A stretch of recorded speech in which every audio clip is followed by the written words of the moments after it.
వాక్యలోకి వెళ్దాం.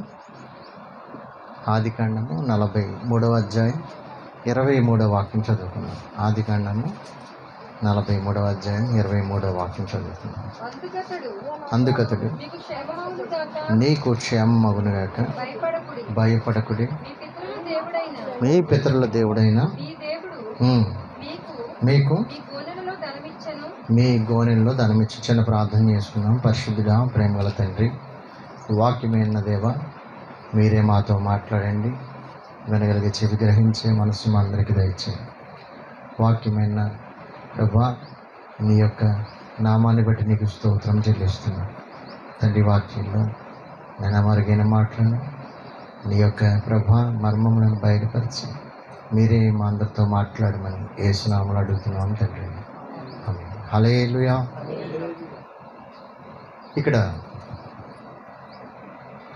దాసుడు తన యోసేపు యొక్క సహోదరులతో మాట్లాడుతూ ఏమన్నాడంటే, మీకు క్షేమం కలుగుతుంది, భయపడకండి, మీకు క్షేమం కలుగుతుంది. హల్లెలూయా. ఇక్కడ యోసేపు ప్రధానిగా ఐగుప్తులో ఉన్నాడు. తన అన్నదమ్ములు 10 మంది వచ్చారు. యోసేపు ఏమో ఐగుప్తులో ఉన్నాడు. తన చిన్న తమ్ముడు మాత్రము, చూడండి ఒకసారి వాక్యంలో 42వ అధ్యాయం 13 నుంచి చదివితే, అందుకు వారు నీ దాసులమైన మేము 12 మంది సహోదరులము కనాను దేశంలో ఉన్న ఒక్క మనిషిని, యాకోబు పిల్లలం మేము, ఇశ్రాయేలు పిల్లలం మేము, కనిష్ఠుడు నేడు మా తండ్రి యొద్ద ఉన్నాడు, ఒకడు లేడు అని ఉత్తరం ఇచ్చారు. యాకోబుకి ఎంతమంది పిల్లలు? 12 మంది పిల్లలు. ఈ 12 మంది పిల్లల్లో, ఆ పురుషుల్లో, ఈ 12 మందిలో ఒక స్త్రీ కూడా ఉంది, అది పక్కన పెడదాం.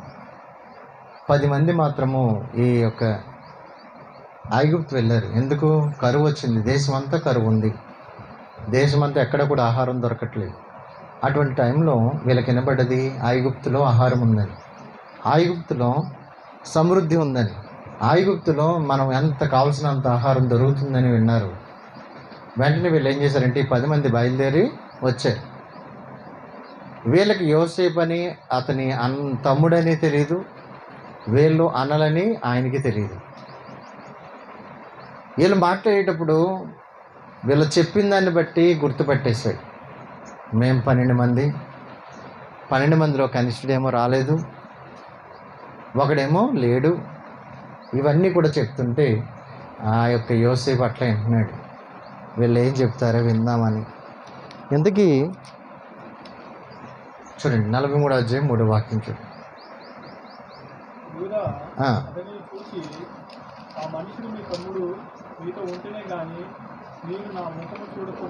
మీరు ఒక వ్యక్తిని తీసుకురావాలి. ఎవరతను? బెన్యామీను. అనండి ఒకసారి, బెన్యామీను. యోసేపు తమ్ముడి పేరేంటి? చివరి వాడి పేరేంటి? బెన్యామీను. యాకోబు 12వ కుమారుడి పేరు బెన్యామీను. ఈ బెన్యామీన్ ఎవరు? ఎందుకు యోసేపు చూడాలనుకుంటున్నాడు? యోసేపు అంటే ఆ బెన్యామీను మీద ఎందుకు అంత ప్రేమ యోసేపుకి? ఇవన్నీ కనుక మనం చూస్తే రండి. బెన్యామీన్ ఎటువంటి వాడంటే, అతడు తండ్రిని ప్రేమించేవాడు, తండ్రి తన కుమారుణ్ణి ప్రేమించే. వీళ్ళది ఒకళ్ళు వదిలిపెట్టి ఉండేవాళ్ళు కాదు. 44వ అధ్యాయం 20వ వాక్యం చూస్తే మీకు అర్థమైద్ది. చూడండి ఒకసారి. అందుకు మేము మాకు ముసలివాడైన తండ్రియు అతని ముసలితనమున పుట్టిన ఒక చిన్నవాడు ఉన్నారు, వాని సహోదరుడు చనిపోయెను, వాని తల్లికి ఒక్కడే మిగిలి ఉన్నాడు. హల్లెలూయా. బెన్యామీన్ అంటే తండ్రి ఏం చేస్తున్నాడు? ప్రేమిస్తున్నాడు. ఈ బెన్యామీను గురించి ఆదికాండం 35వ అధ్యాయం, ఇతని చరిత్ర అంతా మనం చూద్దాం. ఆదికాండం 35వ అధ్యాయం 17వ వాక్యం నుంచి మనం చూస్తే గనక, ఆమె ప్రసవ వేదనతో ప్రయాసపడుతున్నప్పుడు మంత్రసాని చెప్తుంది, నువ్వు భయపడకు, ఇదియు నీ కుమారుడు పుడుతున్నాడు నీకు హల్లెలూయా. నీ కుమారుడు పుడుతున్నాడు, భయపడకంటే. ఈమె చాలా వేదంతో ఉంది, ఇంకా చివరి టైం, ఇంకా బ్రతకడానికి కూడా ఆస్కారం లేదు టైంలో ఒక పేరు పెట్టింది. ఆ కుమారుడి పేరు ఏం పేరు పెట్టిందంటే చదవండి. ప్రాణం పోయేటప్పుడు ఆమె అతని పేరు బెనోని అని పెట్టిందట. బెనోని అంటే అర్థం ఎక్కడ ఉందంటే పుట్టినోట్లు ఏముంది? దుఃఖపుత్రుడు, దుఃఖాన్ని కలగజేసిన వాడు, శోకపుత్రుడు. ఈ పేరు ఎవరికైనా ఇష్టం ఉంటుందండి? ప్రతి మనిషి కూడా సంతోషంగా ఉండాలని, మంచి సంతోషకరమైన పేరు ఉండాలని మనం అనుకుంటాం. చాలామంది పేర్లు చూడండి, చాలా విచిత్రంగా ఉంటాయి, చాలా ఇబ్బందికరంగా ఉంటాయి మనం మాట్లాడడానికి కూడా. కొంతమంది పేర్లు ఆ పేరుకి అర్థాలు ఉండవు, ఎందుకు పెడతారో కూడా వాళ్ళకి తెలియదు. కానీ ఈయన పేరు ఆ దుఃఖంలోంచి వచ్చాడు కాబట్టి దుఃఖపుత్రుడు అని పెట్టేసింది. వీడు ఇంకా ఏడుస్తూనే ఉండాలి, ఈడి బతుకు కూడా ఏడిపే ఉండాలి అని ఎప్పుడైతే పెట్టిందో తల్లి, వెంటనే తండ్రి అక్కడే ఉన్నాడు. ఆ కుమారుడు వస్తూ వస్తూ ఆ యొక్క తల్లి గర్భంలోంచి రాగానే తండ్రి చేయి పట్టుకున్నాడు. హల్లెలూయా. ఏం పట్టుకున్నాడు? తండ్రి చేయి పట్టుకుంటే వీడు దుఃఖపుత్రుడు కాదు, కుడి చేతి పుత్రుడు అని పెట్టాడు. హల్లెలూయా. చూడండి, అక్కడ రాయబడింది, అతని తండ్రి అతనికి బెన్యామీను అని పేరు పెట్టాడు. బెన్యామీన్ అంటే అర్థం ఏంటి? కుడి చేతి పుత్రుడు అంటే రైట్ హ్యాండ్. మనకి ఇంగ్లీష్ బాగా వచ్చు కదా. ఏంటట? నాకు రైట్ హ్యాండ్, నాకు ఏది కావాల్సిన. యాకోబు ఒక దర్శనాలు చూసేవాడు. యాకోబు దేవుని యొక్క నమ్మకమైన ఆయన యొక్క దర్శనాలు చూసేవాడు. ముందు జరిగేదంతా కూడా యాకోబుకి తెలుసు. యాకోబు దేవునిలో బాగా ఎదిగినవాడు. యాకోబు ఆశీర్వదించబడినవాడు. దేవుళ్ళో దర్శనాలు చూసే వరం ఉన్నది ఇతనికి. భవిష్యత్తు అంతా కూడా దేవుడు చూపిస్తాడు. అటువంటి యాకోబుకి ఏమనిపించిందంటే, నా కుమారుడు దుఃఖపుత్రుడిగా ఉండకూడదు, నా కుమారుడు సంతోషంగా ఉండాలి, నా కుమారుడు అందరికీ ఆశీర్వాదకరంగా ఉండాలని ఏం పేరు పెట్టాడట? బెన్యామీను అని పెట్టాడు. బెంజమిన్, ఇంగ్లీష్లో ఏంటి? బెంజమిన్. ఈ బెంజమిన్ రావటంతోనే తండ్రి కుడి చేతి పట్టుకున్నాడు. అర్థమైందా మీకు? ఆ దుఃఖపుత్రుడు ఏమైపోయాడు? పేరు మారేసరికి అతని జీవితమే మారిపోయింది. ఎందుకంటే యాకోబుకి తెలుసు ఈ పేరు ఎటువంటిదో. యాకోబుకి పేరు కూడా ఏమిటది? మోసగడని అర్థం. అయ్యో, నా కుమారుడి పేరు ఆ పేరు ఉండకూడదు, నా కుమారుడు అనేక మందికి ఆశీర్వాదకరంగా ఉండాలి, నా కుమారుడు అనేక మందికి దీవెనకరంగా ఉండాలని యోసేపు పేరు పెట్టాడు, ఫలించడి కొమ్మని. అతడి అనేక మందికి ఫలించేవాడిగా ఉండాలని పెట్టాడు. బెన్యామీన్కి ఏం పెట్టాడు? ఇతడు కుడి చేతి, అందరికీ కుడి చేతిలాగా ఉండాలి, దక్షిణాస్తంలాగా ఉండాలి, ఆయన అందరికీ సహాయం చేసేవాడిగా ఉండాలి, నా కుమారుడు ఎక్కడికి వెళ్ళిన అనేక మంది మేలు పొందుకోవాలని ఆ పేరు పెట్టాడు. మీరు ఆదికాండం అందరూ చదివేరే వాక్యం? ఎప్పుడైనా చదివేరే సంభవం గుర్తుందా? మనం చదువుతాం, వెళ్ళిపోతాం, చదువుకుంటూ వెళ్ళిపోతాం. ఇదంటారు గుడ్డెత్తి చేలో పడేట్టు. అక్కడ ఆగి అసలు ఎందుకు ఈ పేరు మార్చాడు, ఎందుకు ఈ పేరు పెట్టాడు? దీనికి ఏదో ఆత్మీయార్థం ఉంటుంది. తల్లి దర్శనం లేనిది, కానీ యాకోబు దర్శనం ఉన్నవాడు. తల్లి పేరేంటి? రాహేలు. రాహేలుకి దర్శనం లేదు, రాహేలుకి దేవుడి యొక్క చిత్తం తెలీదు, కానీ యాకోబుకి తెలుసు. యాకోబు ఎటువంటి వ్యక్తి అంటే దేవుని డైరెక్ట్గా చూసిన వ్యక్తి, దేవుడి మాట విన్న వ్యక్తి, దేవుడితో నడిచిన వ్యక్తి. ఆపత్కాలంలో ఎటువంటి అభివృద్ధి జరుగుద్దో, ఎటువంటి ఆశీర్వాదాలు జరుగుతాయో, ఎటువంటి మేలులతో నింపుతాడో దేవుడు, అన్నీ కూడా యాకోబుకి తెలుసు. కానీ భవిష్యత్తు తెలిసిన యాకోబు దేవుడు తన పట్ల ఏదైతే అభిషేకం ఉందో, దేవుడు ఏదైతే వాడుకుంటాడో ఎవరికి తెలుసట? యాకోబు తెలుసు. దేవుడు ఎంత గొప్పవాడిని చేస్తాడో ఒక మనిషిని యాకోబు తెలుసు. కాబట్టి యాకోబు ఏం పేరు పెట్టాడు? బెన్యామీన్ అని పెట్టాడు. తల్లి ఆమెకు దర్శనం లేదు, ఆమెకు దేవుడి భవిష్యత్తు తెలియదు, దేవుడు ఏ భవిష్యత్తు ఇస్తాడో తెలియదు. ఈమె లోకానుసారంగా జీవించేది. చూడండి, ఆదికాండం 35వ అధ్యాయంలో 2-3 వాక్యాలు చూస్తే కనుక వాళ్ళు తండ్రిని ఏం తెచ్చారంటే విగ్రహాలు తీసుకొచ్చారు, బంగారు విగ్రహాలు తీసుకొచ్చారు. ఇంకా లోకం పోలేదు వాళ్ళలో. చాలామంది చూడండి మందిరానికి వస్తారు, దేవుని స్తుతిస్తారు, కానీ లోకం పోదు. లోకంలో విషయాలే వాళ్ళ హృదయం నిండా ఉండుంటాయి. పరలోకి వెళ్ళడం అంటే ఏదో పెద్ద ఈజీ కాదండి, చాలా కష్టం. మందిరానికి వచ్చినంత ఈజీ కాదు. దేవుడి దగ్గర ఎలా ఉండాలి, మన భక్తి ఏ విధంగా ఉండాలి, దేవుడు మనల్ని ఏ విధంగా ఉండాలని కోరుకుంటున్నాడో అది చాలా ప్రాముఖ్యమైనది. మన జీవితము దేవుడికి ఎంత ఇష్టంగా ఉండాలి, ఎంత ఆయనకి లోబడి ఉండాలి, ఇది కనుక మనకు తెలిస్తే కనుక మనము దేవునికి ఎంత లోబడాలో అంత లోబడతాం. బేతేలుకి వెళ్ళమని దేవుడు ఆజ్ఞాపించాడు. యాకోబు నువ్వు లేచి బేతేలుకి వెళ్ళన్నాడు. బేతేలు అంటే అర్థం ఏంటి? దేవుడి మందిరం. ఏదైతే నీకు దర్శనం ఇచ్చానో, ఏదైతే నీకు మాట్లాడానో ఆ స్థలానికి వెళ్ళి నువ్వు మందిరం కట్టెళ్ళి నువ్వు అక్కడికి వెళ్ళు. ఇతడు బయలుదేరి వెళ్తుంటే మార్గం మధ్యలో ఏమైంది? రాహేలు, ఆమె దగ్గర దేవుడికి విరోధమైనవి ఉన్నాయి. భక్తి చేస్తున్న మనకి దేవుడికి విరోధమైనవి మనలో ఉండకూడదు. చాలామంది చూడండి నిజమైన క్రైస్తవులుగా నటిస్తూ ఉంటారు, భక్తిపరులుగా. అందుకే తిమోతి రాసిన పత్రిక 4వ అధ్యాయం అంటాడు కదా, పైకి భక్తి గలవారు వలె ఉండి దాని శక్తిని ఆశ్రయించని వారు. ఏమనుకుంటే చాలా భక్తిపరులు అనుకుంటాం. వామ్మ ఇలా ప్రార్థన చేసినట్టు ఎవరో చేయరు అనుకుంటాం. కానీ అవన్నీ మనకేం తెలుసు? రాహేలు కూడా మనం ఏమనుకుంటాం? కానీ ఆమె బేతేలు అడుగు పెట్టకుండానే అంతకు ముందేమే చనిపోయింది. చనిపోయేటప్పుడు ఈ కుమారుని కన్నది. ఈ కుమారుడి పేరు కూడా దుఃఖం అని పెట్టింది. కానీ యాకోబు వెంటనే ఏం చేశాడు? మార్చేశాడండి. హల్లెలూయా. యాకోబు మార్చేశాడు పేరుని. దేవుడు చెప్తున్నాడు, బెనోని కాదు ఇతని పేరు, బెన్యామీన్ అని పెట్టాడు. బెన్యామీన్ అంటే కుడి చేతి పుత్రుడు. నీకు ప్రపంచానికి ఒక కుడి చేతిలాగా ఉంటాడు. ఇశ్రాయేల్ ప్రజలందరికీ కూడా ఒక కుడి చేతిలాగా ఉంటాడు ఈ వ్యక్తి. నా దక్షిణాస్తం. ఎప్పుడైతే ఈ పేరు పెట్టాడో అతనిలోకి సంతోషం వచ్చింది, ఆనందం వచ్చింది. అతడు తండ్రి దగ్గరే ఉంటున్నాడు. తండ్రి అతన్ని ప్రేమిస్తున్నాడు, కొడుకు ఆ తండ్రిని ప్రేమిస్తున్నాడు. ఎంత అన్యోన్యతో!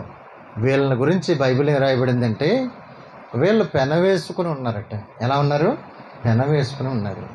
దేవుడితో మనం కూడా అలాగే ఉండాలి. ఆత్మీయ జీవితంలో కూడా మనము ఒకరికొకరు అలాగే ఉండాలి.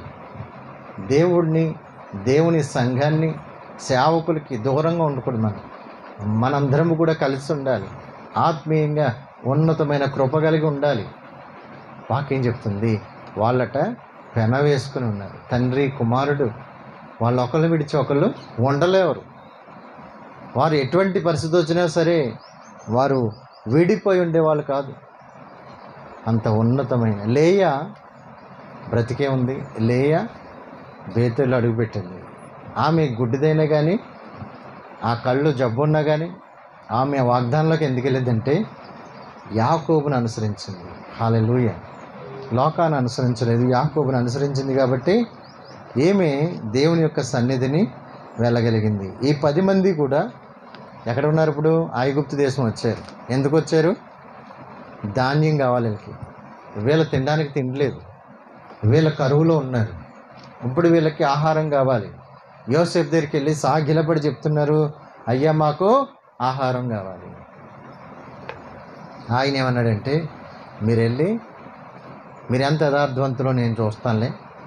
మీరు వేగు చూడడానికి వచ్చారు మా దేశానికి, మీరు శత్రువులు మాకు, మా దేశాన్ని మీరు యుద్ధం చేయడానికి వచ్చారు, వేగు చూడడానికి వచ్చారని యోసేపు ఎప్పుడైతే అన్నాడో, మేము చాలా యథార్థవంతులు అంటున్నారు. అక్కడ చూడండి, అన్నదమ్ములు అంటున్నారు, మేము చాలా యథార్థవంతులు, మేము ఒక పశ్చాత్తాపం లేదు వాళ్ళకి. 43వ అధ్యాయం 30వ వాక్యాలు అంటారు కదా, మేము చాలా యథార్థవంతులు మేము.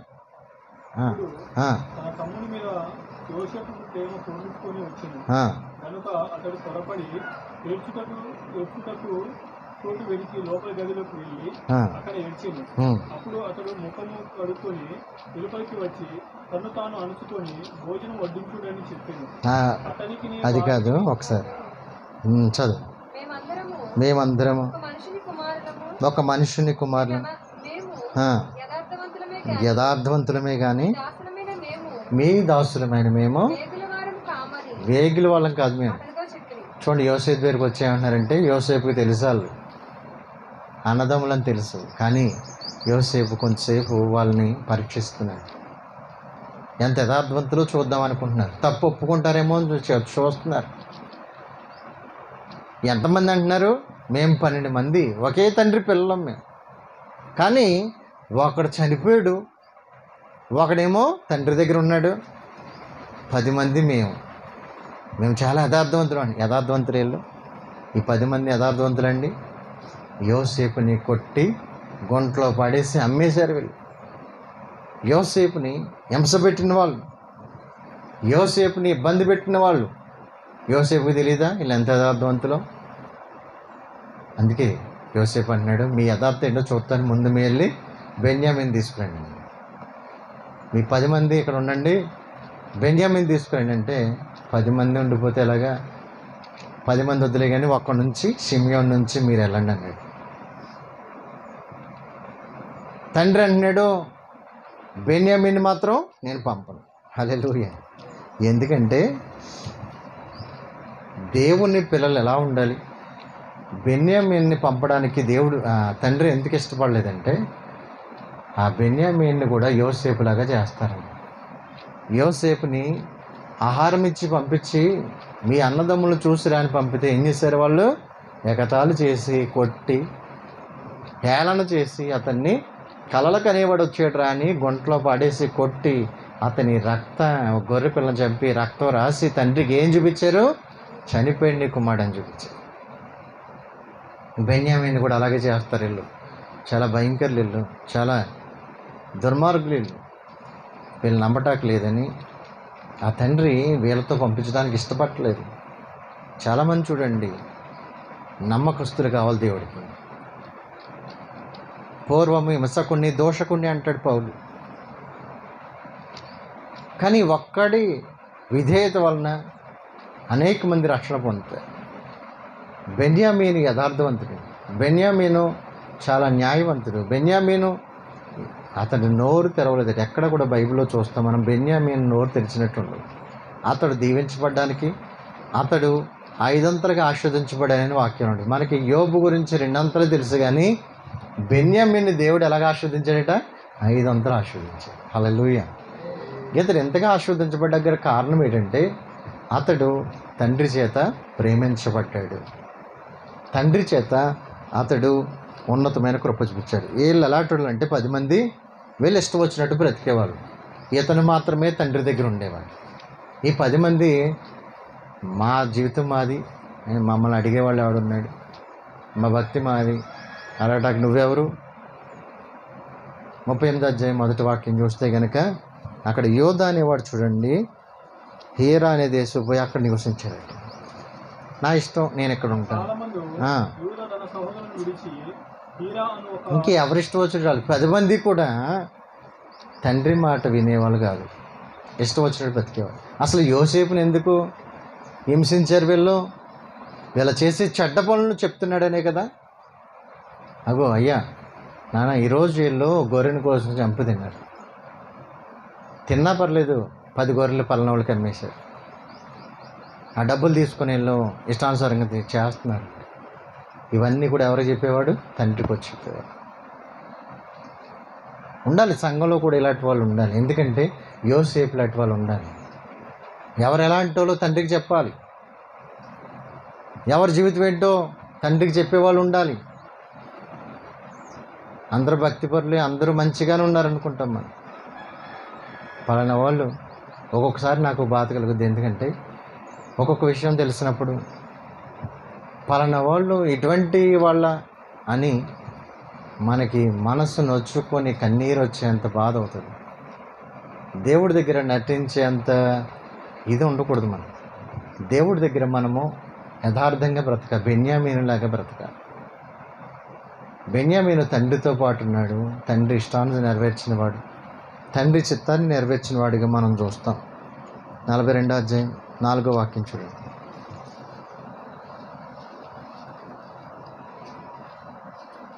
అయినను హ్మ్. ఇతనికి హాని సంభవించినేమో అని ఇతడికి హాని సంభవించునేమో అని యోసేపు తమ్ముడగుతే బెన్యామీను బెన్యామీనును అతని అన్నలతో పంపిన వాడు కాడు. అతని అన్నదమ్ములతో పంపలేదు. వీడికి కూడా హాని చేస్తారేమో అని, హాని కలుగుద్దేమో అని.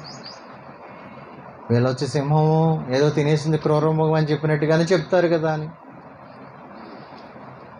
చెప్పరు. వీళ్ళు ఇష్టానుసారంగా బ్రతికేవాళ్ళు. ఈ 10 మందితో పంపడానికి తండ్రికి ఇష్టం లేదు. కొంతమంది ఏ విషయం దైవజనుడు చెప్పడు, ఏ విషయం కూడా ప్రార్థన చేయరు. ఏ ఊరు వెళ్ళినా చెప్పు, ఎగ్జామ్ రాస్తున్నా చెప్పు, ఇష్టం ఎవరిష్టం వచ్చేటాలు ఉంటాయి. కానీ బెన్యామీను మాత్రము తండ్రితోనే హత్తుకుని ఉన్నట్టుగా మనం చూస్తాం. హల్లెలూయా. చూడండి, ఫిలిప్పీయులకు రాసిన పత్రిక 2వ అధ్యాయం 22వ వాక్యం చూడండి. ఫిలిప్పీయులకు రాసిన పత్రిక 2వ అధ్యాయం.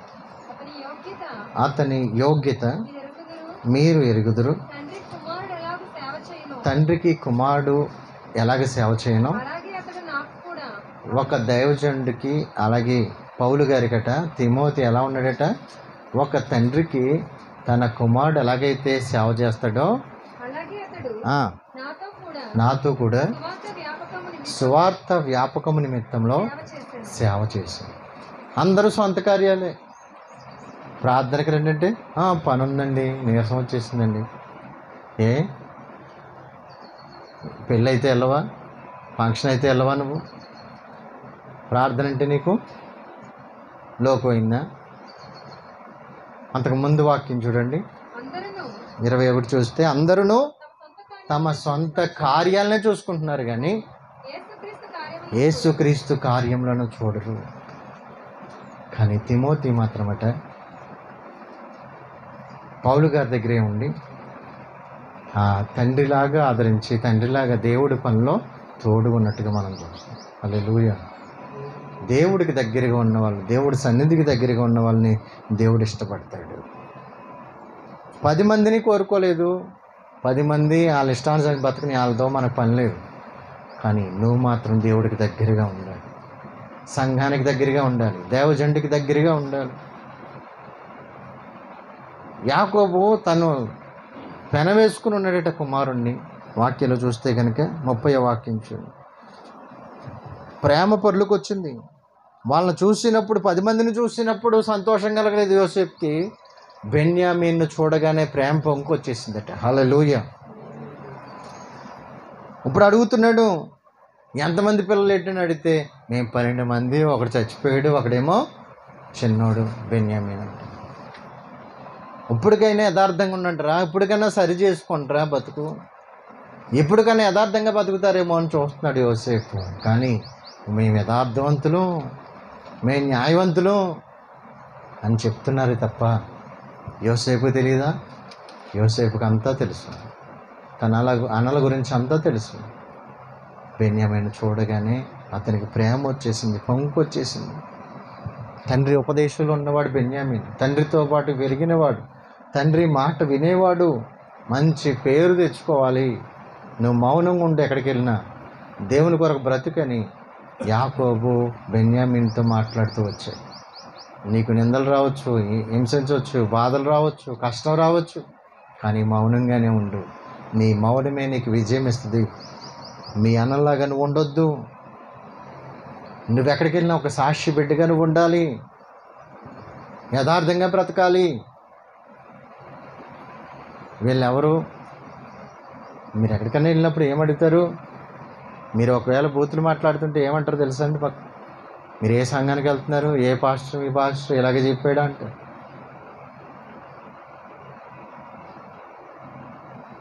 మన జీవితాన్ని బట్టే మనము పేరు తెస్తాం, మళ్ళీ మంచి పేర్లు పెట్టుకుంటాం. పేరు తగ్గ జీవితము మనకు ఉండదు. పేరుకు తగ్గ జీవితం మనకు ఉండాలి. ఆ బెన్యామీను జీవితం కూడా చెప్తున్నాడు. తమ్ములతో ఆ తమ్ముని గురించి చెప్తున్నారు. ఆయనతో పాటు తండ్రితో పాటే ఉంటాడు.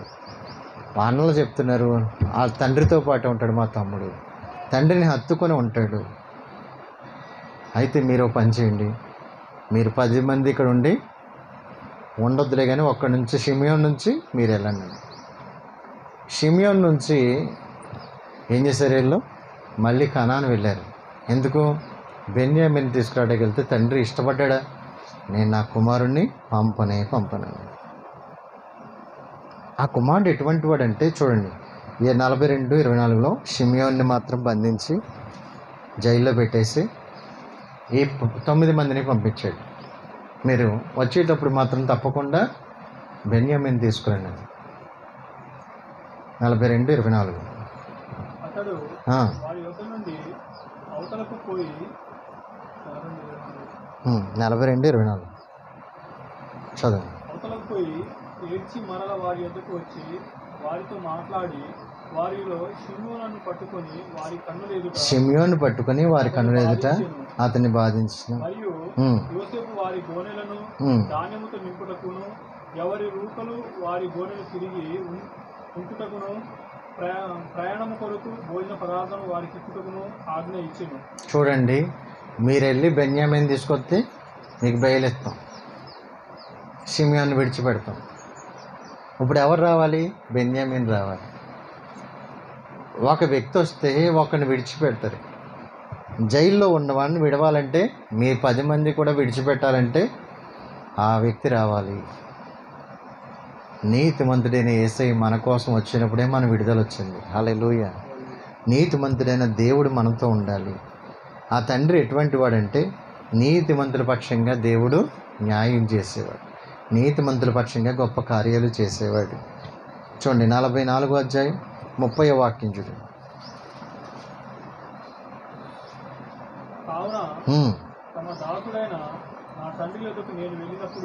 నేను తండ్రి వద్దకు వెళ్ళినప్పుడు ఈ చిన్నవాడు మా యొద్ద లేని యెడల అతని ప్రాణము ఇతని ప్రాణముతో పెనవేసుకొని ఉన్నది. ఏంటట? యాకోబు ప్రాణము బెన్యామీను ప్రాణం పెన వేసుకుని ఉన్నాయంట. ఉన్నది కనుక ఆ చిన్నవాడు మా యొద్ద లేకపోవుట అతడు చూడగానే చనిపోవును. అట్లు తమ దాసులమైన మేము నెరచిన వెంట్రుకలు గల తమ దాసుడైన మా తండ్రిని మృతుల లోకంలోనికి పుట్టుకుంటూ. చూడండి, పెన వేసుకోవడం అంటే మీకు తెలుసు కదా. చూడండి, చెట్లు ఇలా ఉంటే పెన వేసుకొని, ఒక పాదు అవ్వచ్చు, ఏదైనా సరే, ఇంకో చెట్టుకి ఏమవుద్ది? పెన వేసుకుని. ఆ పెన వేసుకున్నట్టుగా వీళ్ళు ఉన్నారు. వాళ్ళ ప్రాణానికి ప్రాణంగా పెన వేసుకుని ఉన్నారు. తండ్రితో మనం అలాగే ఉండాలి, దేవునితో మనం అలాగే కలిసిపోయాం. అలా కలిసిపోయిన రోజు ఉన్నతమైన కృప మనకి దేవుడు ఇస్తాడు. ఎందుకంటే ఒక దర్శనం ఉంది యాకోబుకి. బెన్యామీను ద్వారాగా మనం పోషించబడతాం, బెన్యామీను ద్వారాగా ఆశీర్వదించబడతాం, బెన్యామీను ద్వారంగా మనకు జీవితంలో మేలు కలుగుద్దని ఒక దర్శనం ఉంది. ఆ తండ్రి దగ్గర ఉన్న కుమారుడు, పెద్ద కుమారుడు పేరేంటి? రూబేను. ఈ షిమ్యోను వీళ్ళందరూ కూడా ఉన్నారు, కానీ వీళ్ళెవరిని కూడా అంతగా ప్రేమించలేదు. దేవుడికి దగ్గరగా దేవుణ్ణి ఎవరైతే వెంబడిస్తారో, నన్ను ప్రేమించే వారిని నేను ప్రేమిస్తాను. హల్లెలూయా. ప్రేమించే ఆ చిన్న కుమారుడు బెన్యామీన్ ఉన్నాడు, తండ్రి కూడా అతన్ని ప్రేమిస్తున్నాడు. యోసేపు దగ్గర కూడా, యోసేపుకి ఏం పేరు పెట్టాడు? ఫలించేడి కొమ్మ. అతడు కూడా ఫలింపుగా ఉండాలి, అనేక మందికి ఆశీర్వాదకరంగా ఉండాలని మాట్లాడుతున్నాడు. బెన్యామీన్ ఎవరో తెలుసా అండి? ఎక్కడ కూడా మాట్లాడినట్టు ఉండదు, అతడు మౌనంగానే ఉన్నాడు. ఒకరోజు ఏమైందంటే, నా తండ్రి చెప్పాడు నేను మౌనంగా ఉండాలి, అన్నదమ్ములు ఏమన్నా సరే మౌనంగా ఉండని చెప్పాడు. ఎవరేమన్నా నిన్ను మౌనంగా ఉండని చెప్తున్నారు. ఈరోజు మనము వేరే వాళ్ళ జోలికి వెళ్ళకూడదు. మన జీవితాలని మౌనంగా దేవుని సన్నిధిలో గడపాలి. మౌనంగా ఉంటా దేవునికి స్తుతి చెల్లించుట. నీ పరిస్థితుల్లో, ఇబ్బందుల్లో, కష్టంలో నువ్వు దేవునికి స్తుతి చెల్లించేవాడిగా ఉండాలి. నువ్వు దేవుణ్ణి గణపరిచేవాడిగా ఉండాలి. తండ్రి ప్రేమ నిలబెట్టేవాడిగా నీ ఉండాలని దేవుడు కోరుకుంటున్నాడు. హల్లెలూయా. బెన్యామీన్ అన్నదమ్ములు అందరూ కూడా ఎవరండి? చెడు బుద్ధి కలిగిన వాళ్ళు. కానీ బెన్యామీన్ మాత్రము ఉన్నతమైన తండ్రి దగ్గర ఉండి తండ్రి యొక్క ఉన్నతమైన ఆశీర్వాదాన్ని పొందుకున్నాడు. తండ్రితోని పెనవేసుకుని ఉన్నవాడిగా మనం చూస్తాం. అందుకే వాక్యం చెప్తుంది, నీవు ఎక్కడికైనా వెళ్ళినప్పుడు అక్కడ పరిస్థితులు చూసిన మౌనంగా ఉండాలి. ఎవరితోనూ నువ్వంతగా ఇదైపోకూడదు, వాళ్ళలాగాను ప్రవర్తించకూడదు. అన్నిలతో చూసినప్పుడు అన్నిలాగాను ఉండకూడదు, దొంగలతో చూసినప్పుడు వాళ్ళతో ఎక్కిపించకూడదు. నువ్వు ఎలా ఉండాలట? బెన్యామీన్లాగా ఉండాలి. హల్లెలూయా. ఐగుప్తు వెళ్ళాలి. ఆల్రెడీ ఒక కొడుకు చనిపోయాడు, ఇంకొకటి నేను చంపుకోలేనని చెప్పి ఈ తండ్రి ఏం చేస్తున్నాడంటే, నేను పంపడానికి ఇష్టపడలేదంటే ఇప్పుడు షిమ్యోను ఎక్కడ ఇరుక్కుపోయాడు? జైల్లో ఉన్నాడు. ఇప్పుడు అతను రావాలంటే ఇప్పుడు ఎవరు వెళ్ళాలి? బెన్యామీన్ వెళ్ళాలి. యోసేపు దగ్గర తీసుకెళ్ళాలి. మౌనంగానే ఉన్నాడు. ఇప్పుడు షిమ్యోను రావాలంటే ఇప్పుడు బెన్యామీన్ వెళ్ళాడు. వెళ్ళిన తర్వాత వీళ్ళందరినీ చూశాడు. బెన్యామీన్ చూసి అధిక ప్రేమ వచ్చేసి పట్టుకొని లోపలికి వెళ్ళి ఏడ్చాడట. లోపలికి వెళ్ళి ఏడ్చి అతనికి ఇంటికి తీసుకెళ్ళి భోజనం పెట్టాడు. ఎక్కడికంట? ఇంటికి తీసుకెళ్ళి భోజనం పెట్టాడు. యోసేపుని దగ్గరికి తీసుకొని వాళ్ళని దగ్గరికి తీసుకొని చూడండి 43వ అధ్యాయం 16వ వాక్యం చూడండి. బెంజమిన్ యోసేపు ఆ, వారితోనున్న బెన్యామీను చూచి తన గృహ నిర్వాహకుడితో, ఈ మనుషులను ఇంటికి తీసుకొని పోయి ఒక వేటను ఈ కోసి 10 మందిని చూడలేదు. ఎవరిని చూశాడు? బెన్యామీన్ను బట్టి వీళ్ళందరినీ కూడా ఇంటికి తీసుకెళ్ళాడు. ఈరోజు మనల్ని కూడా దేవుడు తన ఇంట్లోకి రప్పించాడంటే ఎవరి వల్ల? యేసయ్య ప్రేమలో. యేసయ్య మన కోసం పెట్టిన ప్రాణత్యాగం బట్టి ఆయన ముఖం చూసి మనం రప్పింది. లేకపోతే మన వల్ల అయితే ఏం లేదు. నీ జీవితం చూస్తే, మన బ్రతుకులు చూస్తే అసలు ఆయన పేరు ఎత్తడానికి కూడా మన సరి. ఎవరిని బట్టి? ఇప్పుడు యేసయ్య రక్తాన్ని బట్టి, యేసయ్య ప్రేమను బట్టి, ఆయన పరిశుద్ధతను బట్టి మనల్ని ఆయన ఆహ్వానించాడు. ఎంత నమ్మకంగా ఉండాలి, ఎంత భయభక్తులతో ఉండాలి. మనం దేవుని సన్నిధిలో ఎలా ఉండాలి? ఇంటికి తీసుకెళ్ళట వేంట మాంసం పెట్టి వాళ్ళ కోసం భోజనం సిద్ధం చేయమని. అప్పుడు చెప్తున్నాడు ఏమని? మీకు క్షేమం కలిగింది, భయపడకండి. మౌనంగా ఉన్న వాళ్ళని దేవుడు ఉన్నతమైన కృపనిస్తాడు. మౌనంగా ఉన్న వాళ్ళని దేవుడు ఆశీర్వదిస్తాడు అనేది బెంజమిన్ జీవితంలో మనం చూస్తే అర్థమవుతుంది. నిందలు వస్తాయి, అవమానాలు వస్తాయి, కానీ నువ్వు భయపడద్దు, నువ్వు నమ్మకంగా ఉండు. దేవుడే నిన్ను ఆశీర్వదిస్తాడని తండ్రి చెప్పిన బోధన విని దేవుని కోసం నిలబడ్డ వ్యక్తిగా మనకు కనపడతాడు. 43:34. మరియు అతడు తన ఎదుట నుండి వారికి వంతులెత్తి పంపెను. బెన్యామీను వంతు వారందరి వంతుల కంటే 5 అంతలు గొప్పది. ఇప్పుడు చూడండి, బెన్యామీన్ అంతా ఏం చేశారు? ఇప్పుడు 5 అంతలు ఎక్కువ. యోబు జీవితంలో 2 అంతలు దీవెన చూస్తాం, కానీ బెన్యామీన్ జీవితంలో ఏముంది? 5 అంతల ఆశీర్వాదం కనుక.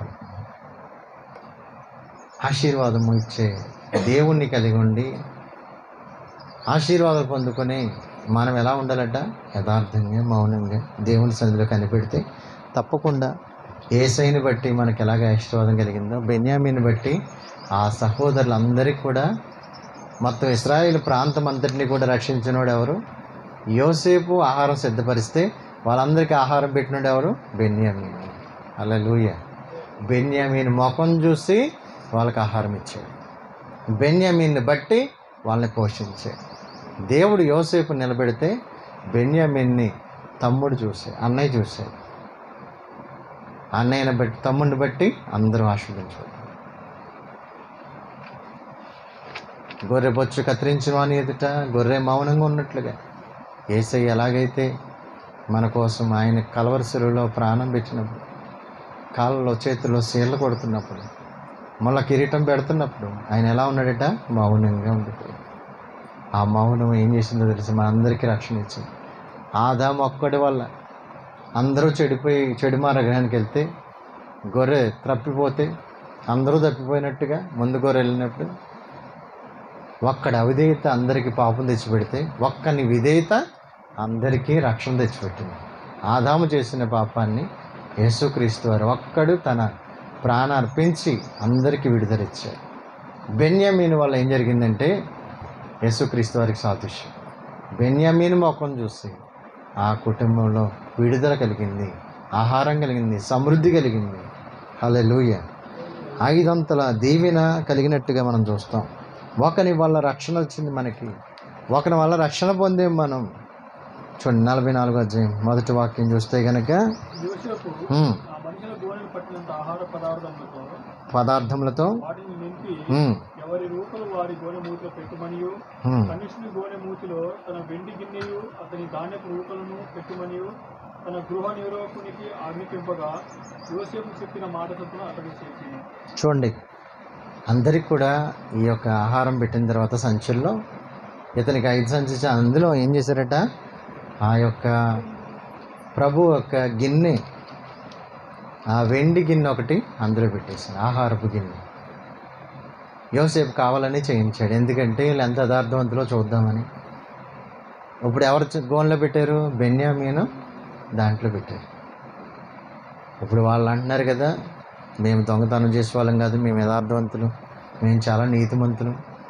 ఇవన్నీ నేను చెప్తా ఉంటే యోసేపు ఎప్పుడైతే బెన్యామీను తిప్పారో ఏముంది అందులో? బంగారపు గిన్నె కనపడ్డది. కానీ బెంజమిన్ మాత్రం ఒక మాట మాట్లాడలే, బెన్యామీన్ మాత్రం ఒక మాట మాట్లాడలే.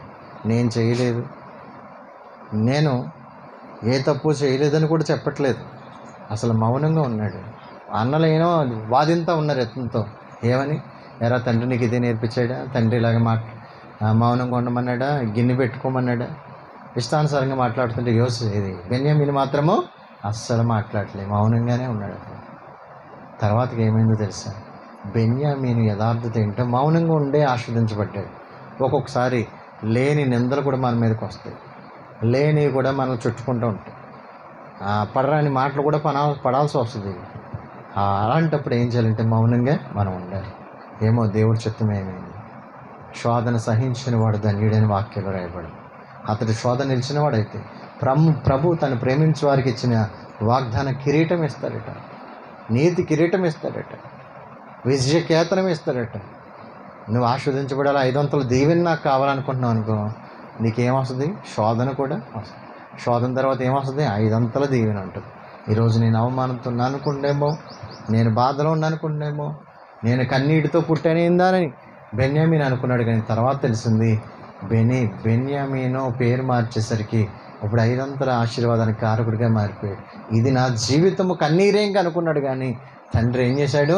అతని పేరు మార్చేశాడు. ఎందుకంటే యాకోబు పేరు ఎలాగైతే ఆశీర్వాదకరంగా మార్చాడో దేవుడు, నా కుమారుడి పేరు కూడా బెన్యామీనుగా, కుడి చేతి పుత్రుడిగా నా కుమారుడు ఉండాలి.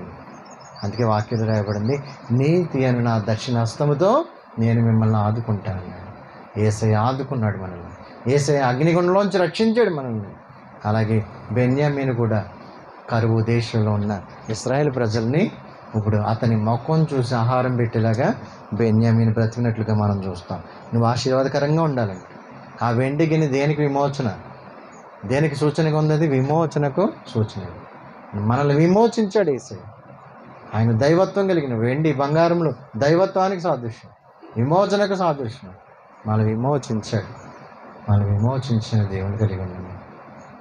ఆ తర్వాత ఏమైందంటే ఆ తండ్రిని, ఆ బంధువుల్ని, స్నేహితులు అందరినీ కూడా ఇప్పుడు ఎక్కడికి వచ్చారు? మొత్తం ఐగుప్తు వచ్చారు. ఐగుప్తులో దేవుడు వాళ్ళని ఆశీర్వదించినట్లుగా మనం చూస్తాం. హల్లెలూయా. ఐగుప్తుల వాళ్ళు ఉన్నతమైన దీవెన పొందుకున్నట్లుగా మనం చూస్తాం. దేవుడు ఏ విధంగా ఆశీర్వదించాడో, దేవుడు ఏ విధంగా వాళ్ళని ఉన్నతమైన కృపనిచ్చాడో మనకంతా తెలుసు. నిర్గమకాండం 1వ అధ్యాయంలో చూస్తే అసలు ప్రజలంట ఐగుప్తీల కంటే ఇశ్రాయేల్ ప్రజలు ప్రబలిపోయారని ఉంది వాక్యం. హల్లెలూయా. దేవుడు అంతగా ప్రబలించాడు. జాగ్రత్త, నువ్వు బ్రతికే జీవితం, నీ పేరేం పెట్టుకున్నావు? క్రైస్తవులని పేరు పెట్టుకుని మనం మౌనంగా ఉండాలి, దేవుడికి లెక్క చెప్పాలి, దేవుడి కొరకు మనం బ్రతకాలి, తండ్రికి మంచి పేరు, తండ్రి మనం కలిసి ఉండాలి, దేవునితో మనము ఐక్యమై ఉండాలి. బెన్యామీనులాగా మౌనంగా ఉండి దేవుడి సన్నిధిలో ఎదిగే వారంగా మనం ఉండాలి. నీతి కలిగిన, యథార్థ కలిగిన భక్తి మనకు ఉండాలి. అప్పుడే నీకు దీవెన కలుగుద్ది. మోకరిస్తూ అందరూ కూడా ప్రార్థన చేద్దాం. కన్నీటితోనే అతని బ్రతుకు ప్రారంభమైంది అనుకున్నాడు, కానీ వెంటనే పేరు మార్చబడింది. బెనోనీలో నుంచి బెన్యామీనుగా మార్చబడ్డాడు. యాకోబుని ఎలాగైతే ఇశ్రాయేలుగా దేవుడు మార్చాడో, బెనోని జీవితాన్ని తల్లి పెట్టిన పేరును తీసివేసి తండ్రి బెన్యామీన్ అని పేరు పెట్టాడు. బెంజమిన్ జీవితం ఒక ఉన్నతమైన జీవితంగా, దేవుడు ఆశీర్వదించిన జీవితముగా, తండ్రి మాట విని తండ్రికి లోబడి తండ్రి చిత్తాన్ని చేసిన వాడిగా మనం చూస్తాం. బెన్యామీను గురించి మనం చూసిందంతా కూడా అతడు జీవితం మౌనంగా ఉంది దేవుడి సన్నిధిలో. అతని గురించి దేవుడు పెనవేసుకున్నట్టుగా అధికంగా ప్రేమించిన వాడిగా మనం చూస్తాం. నిన్ను నన్ను ఎందుకు పనికిరాని మనల్ని దేవుడు ప్రేమించాడండి.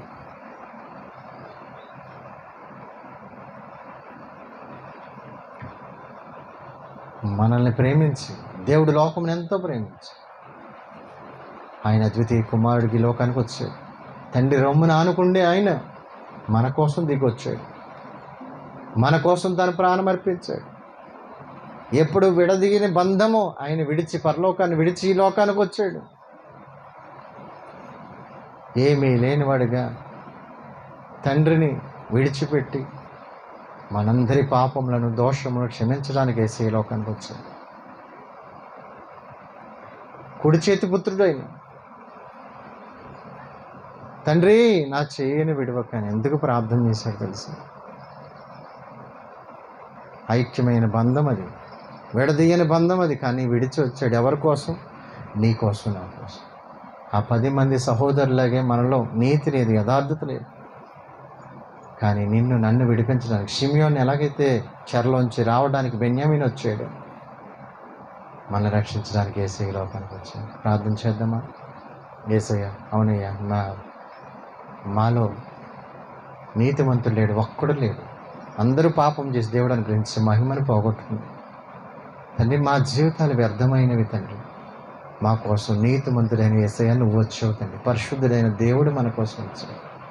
నిన్ను ఆశ్రయిస్తున్నామయ్యా.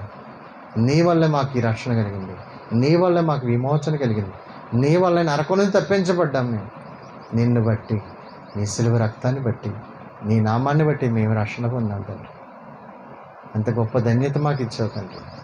కన్నీటిలో, దుఃఖంలో, నరకంలో కాలాల్సిన మా బ్రతుకుల్ని విడిపించవయ్యా. నీకు స్తోత్రం అని దేవుడికి చెప్తాం. యేసయ్యా నీకు స్తోత్రం, స్తోత్రం, స్తోత్రం. హల్లెలూయా, హల్లెలూయా. దేవా, మేము కూడా బెన్యామీనులం. మా బ్రతుకుల్ని నీకు అప్పగించి నీతోనే కలిసి నిన్ను విడిచి ఉండకుండా, నీ సన్నిధిని విడవకుండా అయినా దైవజనులు విడిచిపెట్టు ప్రభా. ఎల్లప్పుడూ నీలో, నీతో, నీ కొరకు బ్రతకడానికి కృపనివ్వండి.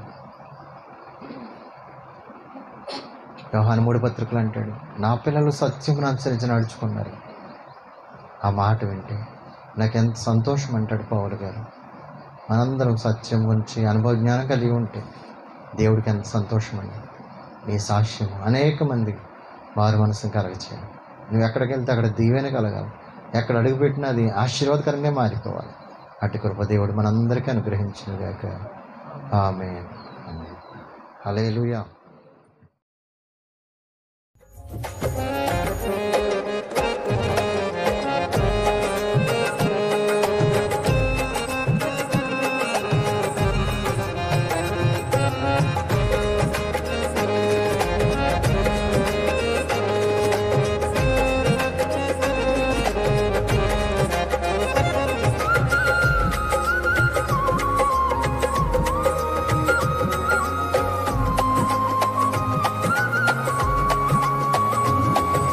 ప్రియులే నన్ను విడనాడిన శోకమే నా లోకమా,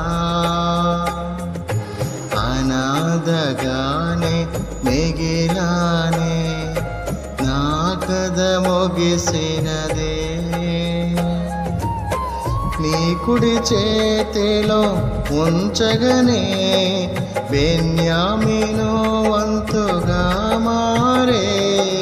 5 అంతలాయి నా భాగ్యము, విధిరాతని మార్చి నీ కృప, నీ కృపా, నీ కృపా ఆకాశము కంటే ఎత్తైనది.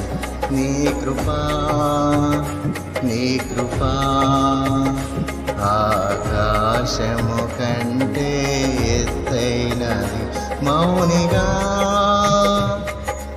ఎటులుండేదా సాక్షిగా